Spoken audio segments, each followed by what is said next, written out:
Hello builders, welcome to Dinesh fitness. Topic ఏమంటే నేను ఈ 2025కి ఐసీఎన్ కంప్లీట్ చేద్దాం అనుకుంటాను. సో దాని గురించి చెప్తాను. అండ్ సెకండ్ థింగ్ వచ్చేసి క్లాతింగ్ బ్రాండ్ ఒకటి లాంచ్ చేస్తా అని చెప్పినాను కదా, ఒక 3 months బ్యాక్ అనుకుంటా. సో అది ఎంతవరకు వచ్చింది అప్డేట్ అది కూడా చెప్తాను. అండ్ కోచ్, ఎవరిని కోచ్గా హైర్ చేసుకోవాలి, ఎందుకంటే కాంపిటీషన్ అంటే మనల్ని మనం డైలీ చూసుకుంటే బాగానే అనిపిస్తుంది. సో మనలో ఏం వీక్ పాయింట్స్ అనేది ఒక కోచే చెప్పగలడు అనమాట. సో ఎవరిని హైర్ చేసుకుంటా అనేది కూడా చెప్తాను. సో ఇప్పుడే జిమ్ నుంచి వర్కౌట్ కంప్లీట్ చేసి వచ్చినాను, ఫ్రెష్ అప్ అయినాను. ఈరోజు క్రియేటిన్ మామూలు ప్రీ వర్కౌట్ తీసుకుంటా కదా, మర్చిపోయినాను ఈరోజు. సో అందుకే ఇప్పుడు ఎట్లా వీడియో తీస్తున్నాను కదా, అట్లా తాగుదామని చెప్పి. మీకు తెలుసు కదా, నేను వెల్కోర్ క్రియేటిన్ యూజ్ చేస్తాను ఎప్పటి నుంచో. ట్రాపికల్ ట్యాంగో ఫ్లేవరు నా ఫేవరెట్ అనమాట. మీకు ఎవరికన్నా కావాలంటే బై చేయండి, అలాగే నా కోడ్ దినేష్ యూస్ చేయండి, మీకు ఎక్స్ట్రా డిస్కౌంట్ వస్తుంది. కటింగ్ ఫేజ్లో కూడా క్రియేటిన్ వాడచ్చు, మీకు ఎవరికైనా డౌట్ ఉంటే చెప్తున్నా. బల్కింగ్లోనే వాడాలా అట్లేం లేదు. క్రియేటిన్ అనేది ఒక ఎసెన్షియల్ అనమాట. జిమ్ ఎవరైతే వర్కౌట్ చేస్తారో వాళ్ళకి కంపల్సరీ క్రియేటిన్ అనేది చాలా హెల్ప్ అవుతుంది. పాయింట్కి వచ్చినట్లయితే ఏదో ఆరెంజ్ జ్యూస్ తాగినట్లే ఉంది. So first of all ICN competition గురించి మనము లాస్ట్ ఇయర్ కంప్లీట్ చేద్దాం అనుకున్నాం. లాస్ట్ ఇయర్ మార్చ్ నుంచి నేను స్టార్ట్ చేసిన ట్రాన్స్ఫర్మేషన్, ఐసీఎన్ కోసం. టోటల్ ఒక జూన్ వరకు అనుకుంటా, జూన్ వరకు మంచిగా రిప్డ్ అయినాను. ఫ్యాట్ పర్సెంటేజ్ కూడా మంచిగా తగ్గింది. నాకు ఎప్పుడో ఒకసారి స్క్వాట్ చేసినప్పుడు పెయిన్ ఉండేదన్నమాట. ఏప్రిల్లో అలా ఏమో అనుకుంటా, స్క్వాట్ చేసినప్పుడు పెయిన్ అయితే ఉండిండా.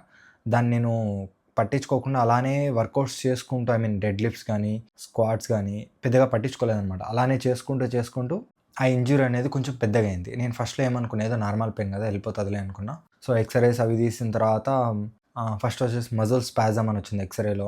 తర్వాత పెయిన్ కొంచెం ఎక్కువ అయ్యేసరికి హైదరాబాద్కి వెళ్ళి కొన్ని స్కానింగ్స్ అయితే తీపించిన. దాంట్లో మైల్డ్ డిస్క్ బల్జ్ అని వచ్చింది. సో ఫిజియోథెరపీ తీసుకున్న, ఒక 15 days వరకు హైదరాబాద్లోనే స్టే చేసి మంచిగా ఫిజియోథెరపీ తీసుకున్నా.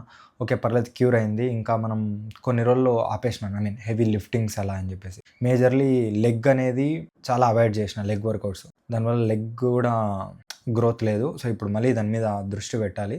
సో ఇయర్ ఐసీఎన్ కంప్లీట్ చేద్దాం కంపల్సరీ అని ఫిక్స్ అయిపోయినాను. యాక్చువల్లీ ఇప్పటి నుంచో స్టార్ట్ చేయాలి, జాన్ నుంచి కంపల్సరీ స్టార్ట్ చేయాలి. కానీ నాకు మెయిన్ థింగ్ ఏమంటే, నేను ఒక క్లాతింగ్ బ్రాండ్ ఒకటి స్టార్ట్ చేస్తున్నా కదా, సో దానికోసం వర్క్ చేస్తున్నాను అనమాట. ఎక్కువ దాని మీదనే కాన్సన్ట్రేట్ చేస్తున్నా. సో అందుకే ఐసీఎన్ కాంపిటీషన్ గురించి పెద్దగా పట్టించుకోలేదు. సో అది ఫైనల్ స్టేజ్కి వచ్చేసింది. నాకు కావాల్సిన రిక్వైర్మెంట్స్లో మంచిగా నాకు శాంపుల్స్ అయితే వచ్చినాయి, నాకు నచ్చినాయి. మనం వచ్చేసి స్టార్టింగ్ వచ్చేసి ఓవర్ సైజ్డ్ టీషర్ట్స్, ఓవర్ సైజ్డ్లోనే ప్యూర్ కాటన్ కాకుండా poly cotton mix and compression ఉంటుంది కదా, ఆ కంప్రెషన్ ఇవి లాంచ్ చేద్దాం అనుకుంటాను.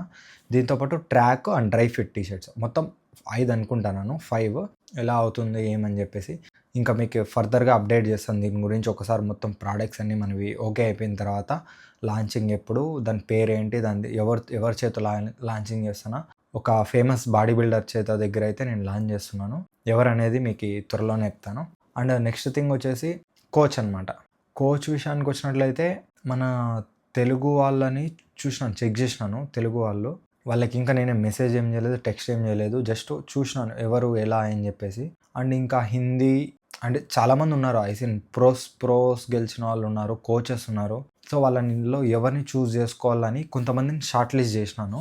మేజర్లీ ఇంకొకటి ఏమంటే, నాతో పాటు మా జిమ్లో నాతో పాటు పార్ట్నర్గా చేస్తాడు ఆ బ్రో కూడా, నేను కూడా కంప్లీట్ చేస్తా అన్నాడు. సో ఆ బ్రో ఏమంటారంటే, తెలుగులోనే చూడు బ్రో, నాకు కూడా హెల్ప్ అవుతుంది, ఇద్దరం కలిసి చేద్దాము అని అన్నాడు. సో తెలుగు కోచ్నే చూద్దామని అనుకుంటానా. నార్త్ వీళ్ళైతే ఇంగ్లీష్లో మనం మేనేజ్ చేసుకోవచ్చు ఏమంతలా, కానీ తెలుగు అయితే మంచి ర్యాపో ఉంటుంది, గ్రో టుగెదర్ అన్నమాట. ఇప్పుడు మన తెలుగు మన వాళ్ళు అందరం కలిసి ఎదగాలి అనే ఒక రీజన్తో తెలుగునే చూస్ చేద్దాం అనుకుంటానా. మీరు ఎవరైనా ఏమైనా సజెషన్స్ ఇవ్వాలనుకుంటే ఇవ్వండి. కోచ్ అంటే నా దృష్టిలో ఎక్స్పీరియన్స్ మ్యాటర్ అనమాట. ఐసీఎన్ ఎప్పటి నుంచో కంప్లీట్ చేసే వాళ్ళు కానీ, లేకుంటే ఎప్పటి నుంచో కోచింగ్ ఇస్తున్న వాళ్ళు కానీ, ఆ స్టేజ్ ఎక్స్పీరియన్స్ కానీ, మనకి ఎలా ఫ్యాట్ పర్సెంట్ డ్రాప్ చేయాలి, ఎలా మజిల్ని బిల్డ్ చేయాలి, మనకి సైంటిఫికల్గా మనం నాలెడ్జ్ అయితే గెయిన్ చేసుకున్నాం. కాకపోతే మనకేం కావాలి, ఎలా కార్బ్ లోడ్ చేయాలి, మనం ఇంతవరకు స్టేజ్ ఎక్కలేదు. సో ఐసీఎన్లో ఎలా మనకి ఫోజెస్ వచ్చు, మనకి ప్యూర్ బాడీ బిల్డింగ్ ఫోజెస్ వచ్చు. సో వాళ్ళకైతే న్యాచురల్ బాడీ బిల్డింగ్లో పోజింగ్ అనేది కొద్దిగా డిఫరెంట్గా ఉంటుంది. సో ఆ పోజింగ్ అవన్నీ నేర్చుకోవాలి కాబట్టి ఫెబ్కి అట్లా నాది మొత్తం కంప్లీట్ అయిపోతుంది. మార్చి నుంచి నన్ను కోచ్ని హైర్ చేసుకొని స్టార్ట్ చేద్దాం అనుకుంటాను. మీకైతే కంపల్సరీ మంచి మంచి వీడియోస్ అయితే వస్తాయి. ఎవరైతే ఇన్స్టాగ్రామ్లో రీల్స్ చూస్తున్నారో వాళ్ళకైతే నేను ఇప్పుడు ప్రజెంట్ డైట్ వీడియోస్ ఇలానే ఇంట్లో అయితే చేస్తున్నాను. ప్లస్ వర్కౌట్ వీడియోస్ జిమ్‌లో కూడా చేస్తున్నా. దాని తర్వాత కంపల్సరీ మీకు కాంపిటీషన్‌కి సంబంధించిన వీడియోస్ అన్నీ రెగ్యులర్‌గా పెడతాను. ఎందుకంటే చాలామందికి ఐ మీన్ కోచ్‌ని హైర్ చేసుకోవడానికి దీనికి కొద్దిగా ఫైనాన్షియల్‌గా కుదరకపోవచ్చు. సో, వాళ్ళకి నేను కొద్దిగా హెల్ప్ అవుతుందని నా వీడియోస్ కొద్దిగా హెల్ప్ అవుతాయి అనుకుంటాను. సో, ఆ వీడియోస్ అనేవి నేను రెగ్యులర్‌గా పెడతాను. ప్రిపేర్ అవుతాను.